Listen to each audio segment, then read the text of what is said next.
Routine is important, not just so that we can manage the kids' time, but as a mom, developing a routine helps create stability in a child's life. So you can introduce lots of new things. They're not worried about what we're doing next and whatever. It's essential. A well-structured rhythm is essential for fostering a sense of security, engagement, and balance. So this consistency actually helps develop good habits and a natural flow to their day. Academics, there's 3 components to our academics that I'll discuss today. First is the core subjects. It's kind of foundational, math and language. We start introducing math and language in first grade, and we don't integrate that with technology until second grade, but you'll see the way we start first grade. It's the first real academic approach we take, okay?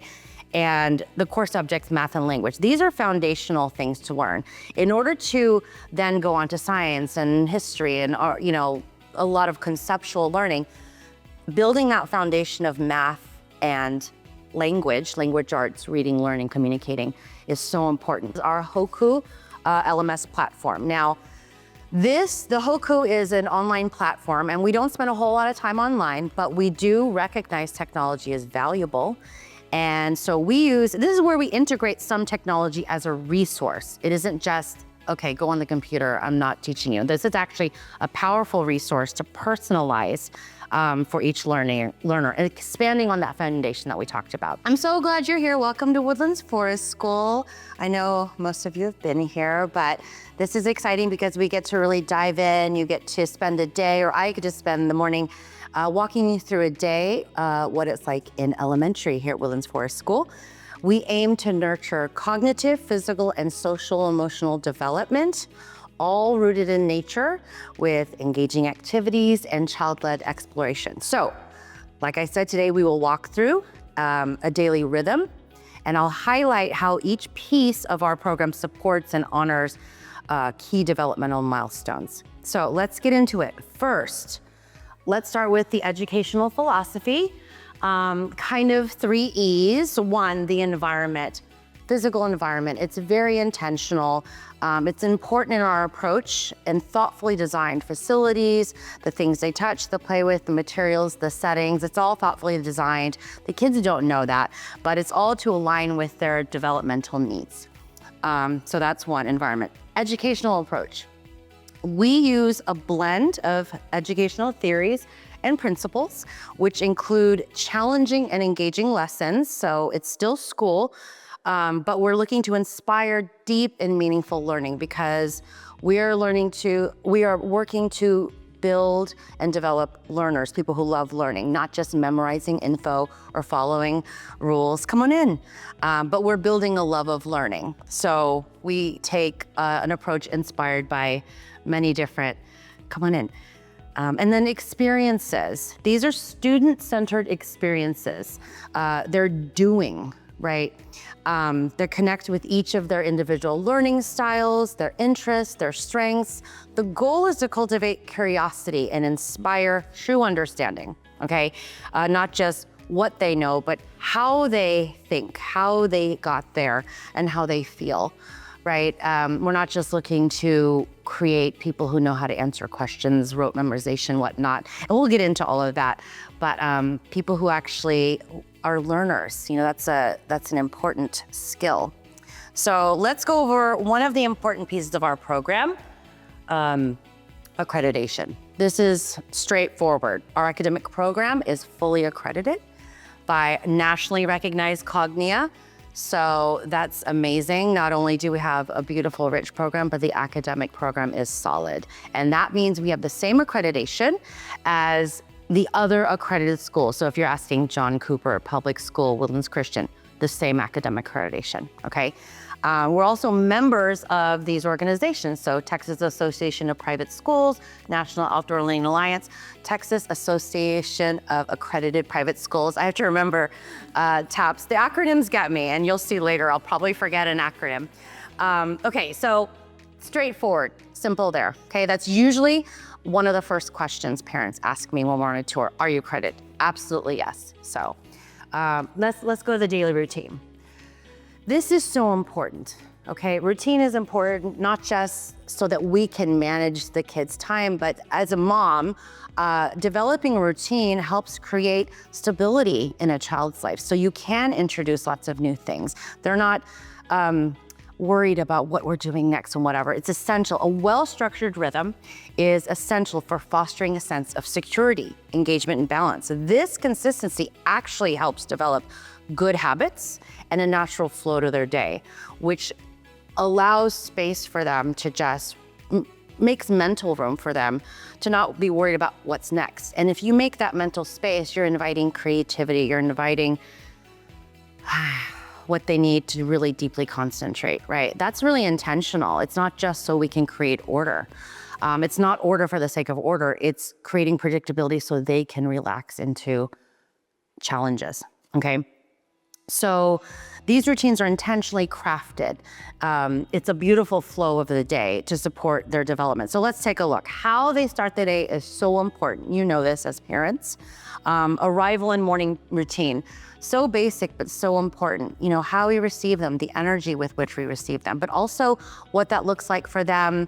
You know, they know I wash my hands, I put my stuff away, I do my shoes. These basic things that they do, building that habit, it's such a good stabilizer and hey, I've got a job and I know what to expect and know what to do. It's just a great start. It's a great launch. And for us too, we have our routines. I need to start, you know, the shower is my coffee and I need to do this with my da-da-da, you know, and I think just starting our day that way. So it's such a simple thing, but it's so important at home and here.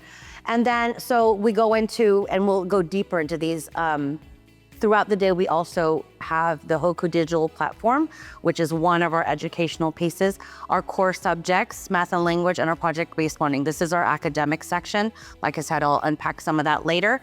We also fold in, obviously, recess and lunchtime, and not just recess of 20 minutes like most of us are maybe used to if your kids have been in school, regular, traditional, compulsory school. We don't use recess as just a placeholder. It's actually a very important, intentional piece of their day, as well as lunchtime. Lunchtime isn't just eat, be quiet, go. We're teaching them how to enjoy this time together. Remember, they're becoming a part of a community. These are their people. They spend their day with them. Let's sit down and enjoy a meal together. And we get to learn table manners and we get to talk about how to have a conversation at the table. You start that really young. You know, if you're in a really big school and you have a cafeteria that's really loud and overstimulating and you're sitting and just eat because everyone has to be quiet, you know, that's great, you're getting it done, but we're not looking just to get it done. We want lunch to be another just important piece of their life, of their relationship building, of their social emotional development. So it isn't just recess and lunch. We take it very seriously. It's actually an important part of their day. And then we also fold in the special classes, or what you might have heard me call workshops. So this is cooking, this is gardening, sports, pottery, tinkering, where they learn to knit, handwork, outdoor science. I'll unpack some of that later today, or later throughout this as well. And then, just like the way we start our day, arrival, we have a very intentional flow in the way we end our day, right? Let's downshift, let's read together, let's get quiet, let's organize our things, let's pack up, let's talk. It's kind of like a second circle time, or, you know, if you were in kinder, but a little different with elementary. It's an intentional flow of the day where you get to, how was the day? What did we work on? A reflection, you know? It's just so important. I think like bookends to your day, having that structure and stability, and it kind of is a healthy way to launch you into back to your parents and back into whatever the next thing is. And built into that is responsibilities, you know? So when we close the day, the kids don't just sleep. We're gonna clean up our room. We're gonna sweep the floor. We're gonna pack up our things, put our books away. We're all working together to close the day, to go home or wherever we're going next. And, you know, they take pride in that ownership. They're stewards of their experience in the classroom. This is my classroom. I'm proud of my space here. I'm a part of taking care of it and closing it for the day, kind of closing up shop, right? It's not just the teachers. So anyway, like I said, so important to help establish that sense of security through the day. So beyond schedule, let's talk about academics. There's 3 components to our academics that I'll discuss today. First is the core subjects. It's kind of foundational, math and language. We start introducing math and language in first grade, and we don't integrate that with technology until second grade, but you'll see the way we start first grade. It's the first like real academic approach we take, okay? And the core subjects, math and language. These are foundational things to learn. In order to then go on to science and history and, you know, a lot of conceptual learning, building that foundation of math and language arts, reading, learning, communicating is so important. Because if you learn communication and interpreting information, then you can learn anything, right? You learn the things well. So that's why those core subjects, language and mathematics, are important. And I'll unpackage it these. First, language arts. Language arts, there's actually specific areas. First, basic language skills, right? Learning to recognize letters, using words, how to talk, how to use them correctly. But then let's go deeper, comprehension. I'm understanding what I read. You know, it's funny, comprehend. Like I joke, I'm half Korean and you may know this, and I can read in Korean, but I don't always understand what I'm reading. So I say, I can read and I know what it says, but I don't understand it. And that's the same when we're learning language, when we're learning how to read. Sometimes people can phonetically, as they learn, to put the pieces together. But included in the language arts and this whole approach of really building that foundation is, let's understand what we're reading and hearing. It isn't just reading a book, but the communication. And then response. I read that and I want to talk about it. I can express, you know, kind of demonstrating understanding. And then understanding that there's different types of text. You're not just reading a worksheet or a book, but there are stories and articles and poems. There's a lot of ways to practice reading, you know, and that they understand that, because some might enjoy other forms more than others. And then author's purpose. This is really important because not only, so you're reading and you understand the words and you understand what it means and you can express understanding, but you can kind of like connect, you know, really comprehending, feeling connected to the writing is thinking, oh, what was the writer thinking? What were they trying to express? What were they feeling when they wrote that? And that's not only important just as to deepen that kind of thinking, but also as they become writers. What do I want? You know, they kind of turn it around. I'm a writer. What do I want people to understand? To really go deeply into understanding writing, not just I can read, la, la, la, sight words and whatever. Those are really important. These are facts and basics, but we're looking to really deeply build these roots of what it actually means to master language arts and reading. Okay, reading, as you know, if you love reading, it's so much more than just a story. You feel connected. We're looking to build that really young. And then writing, learning to write a clear and organized manner. This is pretty obvious. We want them to become good writers, right? Concise, know how to express themselves, but so you can read it. You know, if we have kids, I have one kid whose handwriting I can't read. I mean, this kind of stuff is important. And then research, what does this mean? It's just using the curiosity that's been inspired and learning how to ask questions through searching, through discovering, through being an investigator, right? Research is investigating.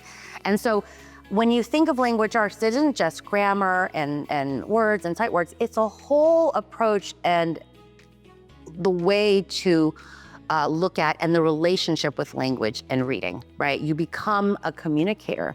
And so if you look at learning this way, you can apply that to anything you're trying to learn. You know, if we're talking about, seeking to understand, knowing the author's purpose, it doesn't matter the topic. You can learn if you've mastered all of these. So, okay, and the next is mathematics. So another thing, we think math, counting, whatnot, but if you really break down an understanding of building a foundation of mastering mathematics and math basics from the beginning. First, obviously, numbers and operations, counting, 1, 2, 3, understanding place value. The math facts, as I think they call it in a lot of elementary schools. Place value, addition, subtraction, multiplication, division, you know, being able to see and identify that's a number, that's a fraction, what number is that? Blah, blah, and then adding and subtracting. And then algebraic thinking, what is that? That's using the numbers to solve problems. That's algebra. Love it or hate it, it's valuable. I didn't like it in college, but But it's actually important, and algebra isn't just in high school. You're actually using the concept of algebra very young, because what is algebra? It's formulas, recognizing patterns, solving problems with numbers, relationships, as it says right there, solving problems, bless you. And then geometry and measurement. Geometry starts young. That's recognizing shapes, learning how to measure. Measuring is math, because what are you doing when you're measuring? You're seeing, you're counting, you're conceptualizing the space of those numbers that you've measured together. Areas, angles, perimeter, and volume. It's really building into some spatial understanding. And then data analysis and probability. This is like pre statistics. I have a son in statistics right now, and I wish it was this easy, but it's collecting, organizing, interpreting data. So imagine visual charts. Some kids really respond well to visuals with math and pie charts, and that's another way of measuring, right? You're seeing maybe the pie graph or the way graphs and charts, that is math. And so there's so many different ways to think of math and to introduce it to young people. And then really important, I don't think we get enough of, personal finance and literacy. What is money? How do you count it? What happens when you put these two together? But then, these two together. Now, we don't use coins that often anymore, but they're such a great tool for learning. So, and then saving the money and what happens if you spend it. Those word problems like, you have $40 and then you da-da-da, so as hard as those may be, it's another way to understand, how to use numbers and then what money, why money is an important tool and how to make financial decisions. We're not going to do investments and stuff, obviously, but for a little kid, it's important. Like, I have $3 and what can I buy? These are just another way that they don't even realize that they're learning math, right? Okay, so next, those were the core. Like I said, we have 3 components to our academic program. The next component is our Hoku LMS platform. Now, the Hoku is an online platform, and we don't spend a whole lot of time online, but we do recognize technology is valuable. And so this is where we integrate some technology as a resource. It isn't just, okay, go on the computer, I'm not teaching you. This is actually a powerful resource to personalize for each learner, and expanding on that foundation that we talked about, okay? So what does it do? One thing, one benefit of Hoku, it provides diagnostics in real time. So imagine a kid is working on something. You have this program that can see as they're working kind of struggles and making adjustments. It's real time. It really helps the teacher rapidly identify gaps and then recommending the next steps in real time, okay? And then it provides a personalized learning path. So based on these diagnostics, there are recommendations for areas of focus. And this is happening at such a wonderful pace, which is a powerful tool for the teacher. It's not replacing the teacher, it's not replacing anything. It's supplementing and supporting what the teacher has already developed and reinforcing. And then auto marking. What that means is, instead of spending a lot of time, if any of you have ever graded papers, that's a lot of time grading papers. And that's fine, it's great, but it helps with that. And what that does is it's less time manually grading assignments and more time focusing on the insights provided. Because what you do, you grade papers and you see, okay, he struggled here, I'm gonna work on that. It automatically kind of helps with grading so that you have more time to focus on the next step. And that's really where you want our teachers focus. It's a lot of time spent on the administrative otherwise, right? So this is just another tool to make that more powerful, the focus on how to adjust, how to remediate what they're struggling with. And then a really important tool is a teacher dashboard. Basically, it's a great tool serving as like a front page, an overhead view of progress, completed work, assignments. It's like a home base, and that's great for just keeping it organized. It's a home base for all of that. And then audio and video. So not just the books and the outside, whatever, but it has resources where you have visuals, you have visual resources like short videos or photos or graphs. Having something online where you can access tons, you don't have to go to the library and look up at this and that. You actually have tons of visual resources that you can use to help illustrate the thing you've already been learning. So it's not replacing anything, it's reinforcing. So all 4 of those things, all of those things are just wonderful, powerful tools as a part of our strong accredited program to just reinforce that foundation we're building. Next is project-based learning. Can we talk about this? First of all, what is project-based learning? It is hands-on, real-life learning and experience to reinforce learning, what we're already working on, right? So what does that mean? That means experimenting, creating, planning, organizing. These are already such important skills. These are executive functioning skills. This may be project-based learning, and this is my opinion, but this may be the biggest missed opportunity in traditional school. I think project-based learning, we started too late, okay? So for example, remember in like high school and college, you have term papers. You started early and you go all year. Oh my gosh, for me, I'm gonna be vulnerable with you. That was so hard for me because I was really good at reading. I was really good at answering questions and passing tests and whatever, but the process that is required to build a project, and I'm gonna walk through each of those steps with you. The skills practiced are like, I think, kids often struggle here later, right? This is executive functioning. I struggled, not because of the content, right? I understood the content, but the process. Here, project-based learning, we are providing training essentially, how the process. And these skills are not just good in school, this is how you work, this is career and life, right? How to do anything. Because in real life, when you go to work, you have a job, you're not going answering tests on a questions and questions on a test and going home. Everything is a project. Everything is a scaffolded out piece of something that's a bigger part of something, right? So I didn't have any practice in what we now know as executive functioning, those planning skills. These skills take you way outside of life. So I'm gonna kind of step by step give you a quick walkthrough of what that would look like for a child. And imagine being able to accomplish something really big by following these steps.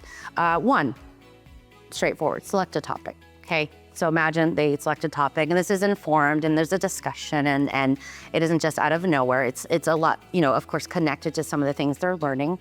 And so the next step, really important part of it, and the teacher is guiding them through all this. The teacher, like I said, is a guide to help empower the child accomplish this. Define objectives based on the idea of what should the student be learning. Students can say, I want to do this. And the teacher could be like, okay, well, we were working on this. Let's, it's not to push them necessarily or to control them, but help influence them. We've been learning about this. How does it relate? Asking questions, getting them to think, the critical thinking, so that they can be successful. And then from this, the next step, plan. You plan the project. That's often the hard part because the kid thinks, oh my gosh, I have to do a project, and then they're frozen, right? They think of the end result. Like, no, we're gonna scaffold it out. We're gonna set a plan. We're gonna unpack the whole thing and we're gonna design this plan together. So what does a process look like? Helping the child map out the vision, okay? And then once they figured out, this is what I'm doing, this is our plan, we're gonna introduce the project. This is part of the accountability. So to our peers and to the teachers, it's part of the step of accountability. Introduce the project with enthusiasm, not just this is what I'm doing, here we go, but getting excited about it. This is the teacher's inspiration, really. How does the teacher inspire enthusiasm? Being connected, right? Getting excited with the student. This is where it matters that the teachers are attuned to each student. In our smaller classes and our relationship-based setting and our connection-based setting, the teachers are already very connected to each student. So the relationship, by virtue of just the relationship, they can help inspire the excitement. They're a cheerleader for them, right? You're doing this, you've got this project. Let's go, get excited. But making sure the whole time the teacher is guiding them, like what has the student been curious about? Where are they showing interest? What kind of questions is the student asking? Really important to make sure the student's on the right track, right? Not just saying, okay, good job, good luck, but like, okay, really being informed. I know this kid, I know this child, I know what she's interested in, I know what she's been curious about. Let me help guide that. We're shepherds, we're not tyrants, right? So, and then how are the teachers responding? They're responding to those questions, paying attention. How are they leaning? And then pushing them, guiding them towards resources. And that doesn't just mean, okay, go get a book and write it. All right, great, you're gonna work on, so example, like if the child wants to do a project connected to something in wildlife, okay? Yes, there's a tons of books online, but hey, let's go outside. What do you think you can, asking questions, not saying this is what you should do. Okay, you're working on this is wildlife connected. Asking the question, what can we do outside right now that can help you with your project? You know, kind of open-ended, inviting that critical thought. So all of that to say, I know I said a lot about that, but that piece is so important. It isn't just walking them through it, checking them off a list, but making sure that the student is really well engaged and on the right track, mentally, emotionally, feeling connected, feeling empowered, feeling equipped in the process. So next thing, once they figure it out, they feel inspired, they get excited, they've told everybody, this is my project, we're gonna research. And that's just gathering data, that's investigating. They become detectives. Let's go, I'm doing this. I'm gonna do about the insects. And so I'm gonna go around the campus and do this. And I'm gonna go to Mr. Francisco, our biologist, who I'll talk about shortly, and ask him questions, ask him if he has resources. Really inviting them to take ownership and initiate, not just kind of being afraid, but go in there, be initiators, find out the information to create a rich project, because your project's gonna tell people what you know and why you care about it, right? And then the hard part, presenting, sharing. This is the part that often, you know, everyone gets nervous, like right now I'm nervous, presenting to you, but I'm presenting something important, that it means something to me, and I hope that you're able to feel that, right? And we want, by the time our kids get to the part where they're presenting their project, they have, they've been able to demonstrate authentically, wow, I cared about this and everyone can tell. This is important to me and I've become an expert. I've mastered this. So presenting to your peers or an audience, practicing communication, that's a skill. That's really important. And you feel better doing it if you feel very prepared, if you've gone through all those steps already, right? I feel better about presenting and doing that, standing in front of people, if I've done all these things beforehand to feel ready. And then a lot of times when we have a project, we think, oh, we presented, we're done. You know, my kids come home, I did a speech, I'm done. I'm like, okay, but here's an important next step that sometimes we don't do, and this is built into the way we do it, is reflection. What did you learn? Well, this is the after period. It's a self-assessment. This is thinking through the whole thing with a sense of ownership. What did I learn? Wow, before this, I didn't know this, but also, what did I feel good about? How did I do here? What could I have done better? You know, this actually is what kind of beefs up that learning. You become masters, not just by teaching people, but then going back and filtering through it and be like, okay, great, like this is what I could have done better. This is making me think of these other things and kind of propelling you to bigger learning. Your brain is just getting bigger the more you miss an opportunity if right after you've done the project, you don't sit down and reflect. And you get to do this with your teacher. Teacher asks, hey, how do you think you did? Oh, I did good. I realized I wish I had focused more on this or whatnot, right? This is such a powerful way to become a learner, a self-learner, a self-motivated learner. And so already going through all of these steps, you've learned how to learn. You know, you're thinking, you're discovering, you're investigating, you're asking questions, you're presenting to other people, which so many times solidifies what they know and feel. And at the end, teacher assessment. This is where the teacher kind of goes over, evaluates the student work based on going back to what were the objectives, right? We defined objectives early. The teacher goes back and makes sure, how did we match the objectives that we set and the goals that we set basically closing the circle. So I know project-based learning can sound like kind of like a nice, neat little box, but actually it's such a rich piece of education. And like I said, I think it's one of the biggest missed opportunities for traditional school. I don't think they don't get it enough, and teachers are great, they're doing their best, but it's hard when you're one teacher and 30 kids to give this type of attention to teach a kid how to accomplish something like this. It's also one of the most powerful ways to solidify learning. If you've gone through this process with this topic, by the time you come out, you're a master, you understand it, you can teach it to people, right? So I love it. I think it's powerful. I love that it's one of our big pillars of our education program. Yeah, let's talk about the next piece. So those were the three things, the core, the Hoku and project-based learning. These are huge, synergistic, wonderful work together pieces that the teachers use to educate your child with the academic approach. Additionally, another piece of our program that's so important is the enrichments. We talked about this, like the workshop classes. In public school, you may recognize our kids call them specials. You know, they went to art, they went to music, they went to whatever, the specials were in that school. But much of this is outdoor here. Obviously, we're as much as possible outside. Nature provides an amazing classroom, okay? And we integrate that as much as possible. It's dynamic, it's always changing. The weather, the other day it was muddy, you know. There's so many ways we can use the outdoors just to reinforce whatever classroom learning. And I say that loosely because where's the classroom? It's the whole school. But here we have a unique opportunity to provide that experience. And just naming a few ways, I have gardening, sports, animal care, science workshop, cooking, pottery, handwork, knitting. I mean, there's so many things they get to do where they're learning stuff. And not just learning, oh, wow, I learned how to knit, but there's a lot there. You know, obviously we're always practicing our fine motor skills. We're always practicing patience. And you know, have you ever knit? It's a lot of counting. It's a lot of patterning. It's a lot of order. It's a lot of organization. Each one of those things, cooking, there's measuring, you know, every one of these topics has something that you can connect to what you think of as academic. All of it is learning, okay?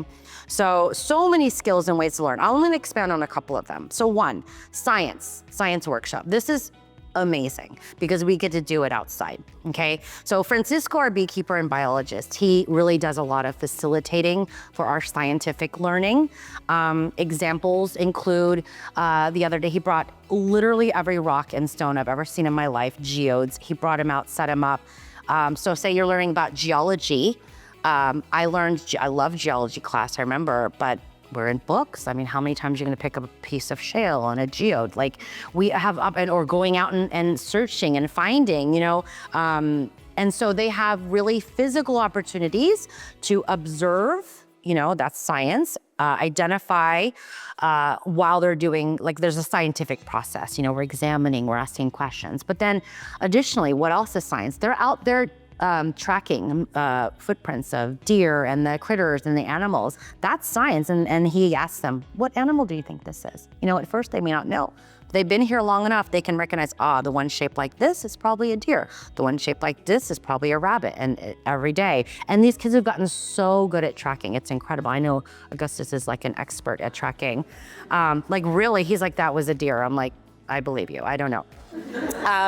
Native plants, you know, we have it here, and I'm so grateful. Francisco is such an expert. He can be like, that's what this leaf is, and this is what animal loves eating it or being near it. I don't know, I'm not that person, but insects. This is huge, insects. I mean, my gosh, living in Texas, there's more bugs here than I've ever seen in my life.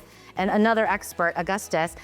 So being able to say, oh, this is this kind of spider, be careful, or oh, wow, let's look. And then bringing something up using technology. You know, we don't just, hey, here's my phone, but this is what it actually looks like. This is where it comes from. This is what happens if you touch it. You know, doing all of that, doing it instead of just sitting here listening like you are to me.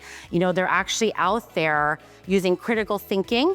And then what are they doing? They're not smashing the bugs. It's part of how to act. You know, we are outside, we're in nature. Here are tracks, here are bugs, but also not just identifying, but okay, we're stewards here. This is our school. Environmental stewardship. What does it mean to be a steward of your zone and your home? This is their home away from home. So I care about this school. I care about all the creatures here. I'm gonna look at this bug. I'm not gonna step on him, and I'm gonna leave him alone. I love the enthusiasm we had earlier in the year. Some kids loved the animals. I think it was frogs and bugs so much they started to take them home. And that's a good problem. At first, I'm so sorry if your kid took frogs home, but I think what the good problem is, it's a great problem to solve because that means he was excited. That means, wow, and I'm not scared to touch it, you know? But we did have to establish a rule. Every living thing stays here, just, you know, to protect the ecosystem here, but also to protect your house from whatever they bring home, because they don't usually tell you that they have a spider in their backpack. But But so there's so much thinking there, but so with science, what kind of learning are they doing? Scientific inquiry, right? That says why and how and research-based thinking, which we're already doing, right? We talked about why language arts is an important foundation, because built into that is how to ask questions. Conservation awareness, we talked about that. Take care of it. Don't smash it. Don't tear the tree off. Like, wow, this is a piece of a whole. We are part of this whole environment here. Outdoor skills, basic stuff, how to climb and traverse. Safety, that's actually really important. You don't just go and like jump over this or whatever. Just to name a few, so it isn't just science in the books and the rocks and the this, but it's outdoor. It's safety around the science you're learning. It's a really whole approach. And he does a great job. Francisco does a really great job of engaging them and exciting them and letting them experience it, And so another example, gardening. This is amazing. Gardening in and of itself is great, right? But to use it as a tool for teaching is really powerful because, this is where they are hands-on. They're doing things. We want them to be uncomfortable. We want them to get dirty, okay? Like, ooh, like we just got a bunch of worms, by the way. And you know that you can order worms on the internet and they get delivered and they smell so bad. But so you pour water in, you let them like do their thing, and then they go and help enrich the soil. But just understanding that, kids understanding, wow, we don't just get dirt and yada, yada, yada, and things grow. It's, look at what we're doing. There's a process here. Gardening just isn't look at the carrot that I grew. It's about the whole process and understanding there's ownership there. There's a job there. There's stewardship there. I am responsible for making sure this space is healthy. And so they understand that these worms are important. Don't smash them. They're doing a job. They're a part of this process. They're gonna make the dirt healthy. They're gonna put air in there, whatever the worms do. They're so gross. I mean, it literally came in a bag of dirt and I was like, wow, I'm so happy. But then, so guess what? They understand another process understanding, conceptual learning, but also doing. They get to put the worms in there. They get to dig holes.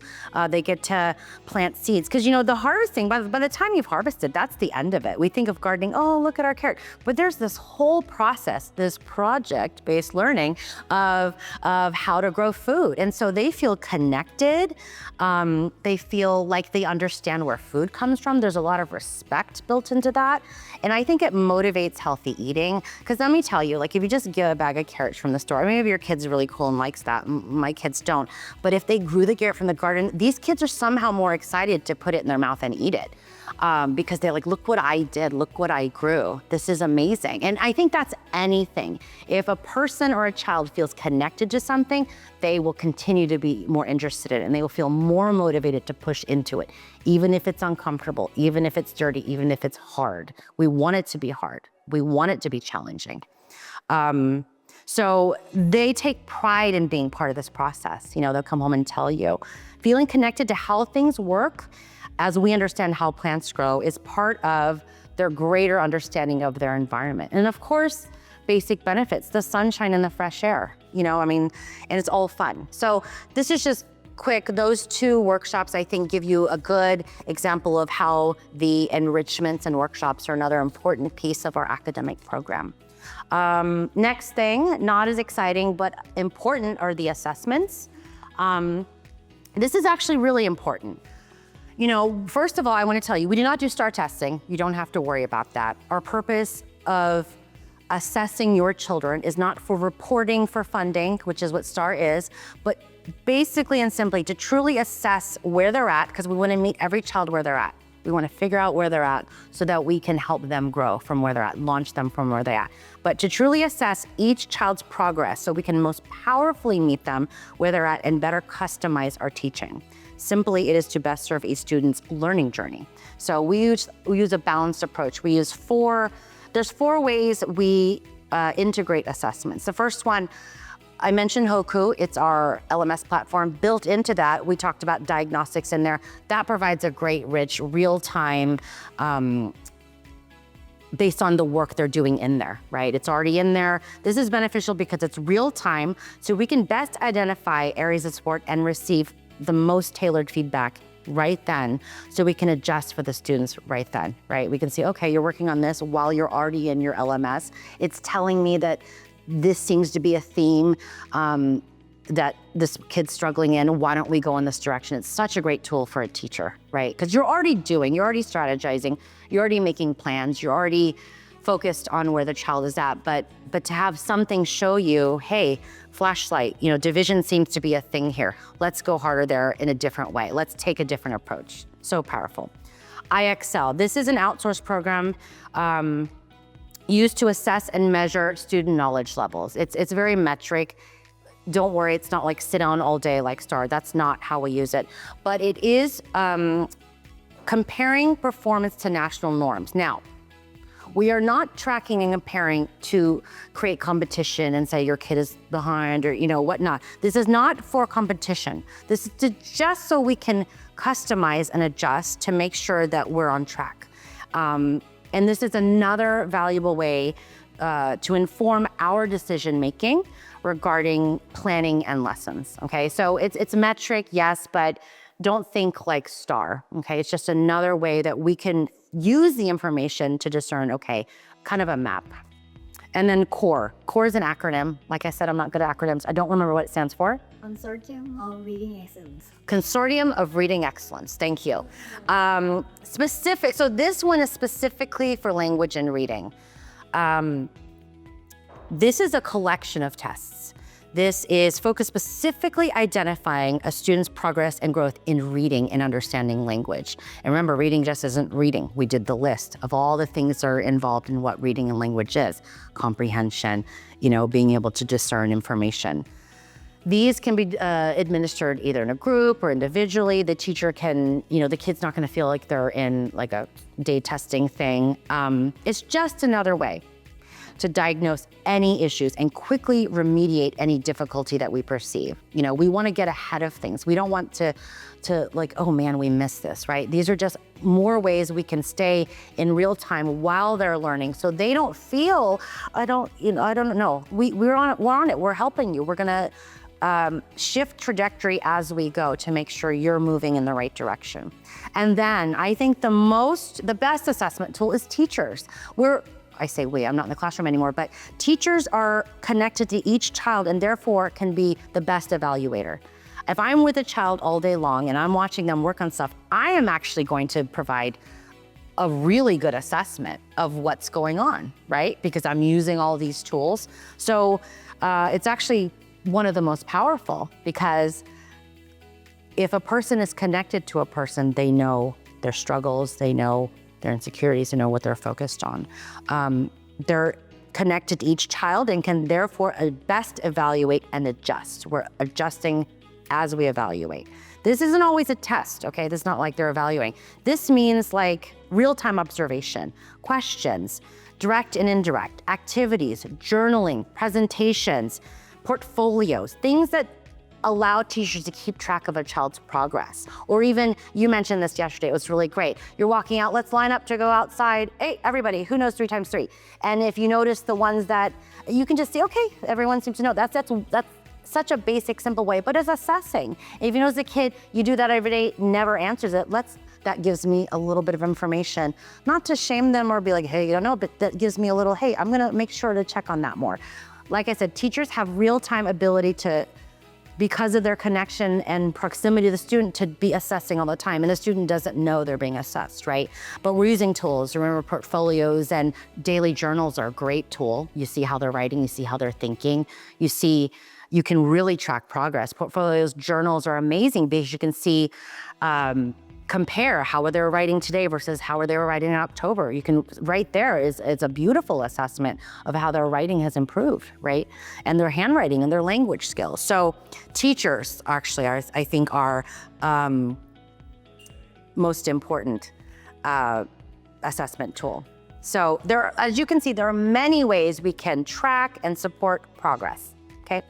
So the next piece I'd like to talk about, like I said, many pieces to our program. We've got the academics, we've got the accreditation, we've got the assessments, we've got teachers. These are just as important, if anything else.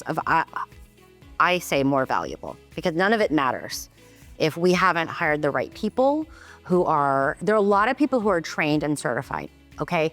But we're looking for people who have a whole approach and understanding to what it means to educate a child. And what that means is you're building a connection and relationship. You are building trust.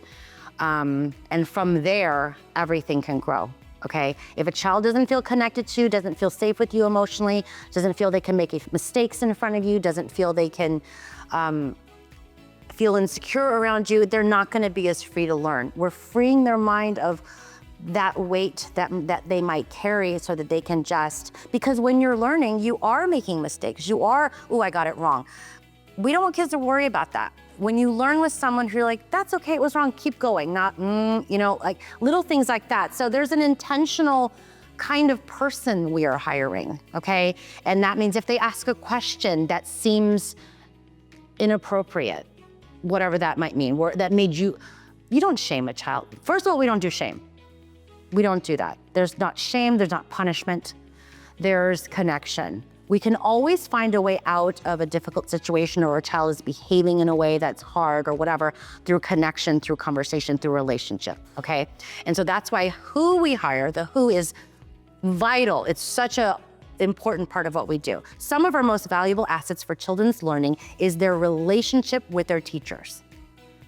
The best teachers know their students individually, culturally, and developmentally in a way that no standardized tests can do, right? I mean, that seems intuitive, but I think sometimes when we get super program oriented, we forget that. So some of the roles of teachers.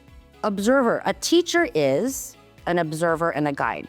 They step back, they allow students to explore, step in as needed to support, right? They're guides, but not just in academic learning. In social interactions, a whole person approach. The next thing, they are facilitators of learning. Subjects come alive when the teacher is connected. The ways the teacher reach out to their kids and allow them to explore. So this is storytelling, play, hands-on. And what does that mean, hands-on? Like you're counting pine cones, you're tracing in the mud. I mean, anything is hands-on if you're doing it, right? Social navigators, this is really important. They help build relationships, help facilitate resolving conflicts, which is important. You don't avoid conflict, you learn how to navigate them. They help practice cooperation with peers. All of this guiding in toward empathy, a mindset of empathy and resilience, relationship skills, right? They're helping them navigate that. They're safety mentors. This is important. Safety is important here. It's a priority. But teachers teach and model safety practices. That's so important, right? How to climb in a way that's safe, to be mindful, to use tools safely, emergency preparedness, encouraging spatial awareness. Spatial awareness is a type of intelligence, right? And you do it by doing. All while fostering independence. We're not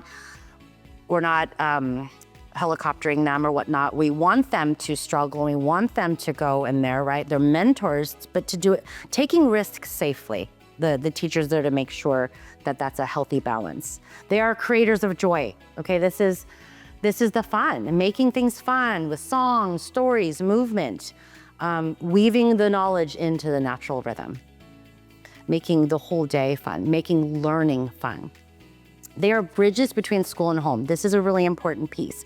Teachers keep constant documentation, right? We're always on track of how the child is doing, and they build relationships with parents. This piece is important as well, to communicate each child's growth, challenges, and success. You want to be connected to your kid's teacher, right? That's all we want as parents. This is a partnership, and that's how we approach it. All of this is to build a lifelong love of learning, all of this.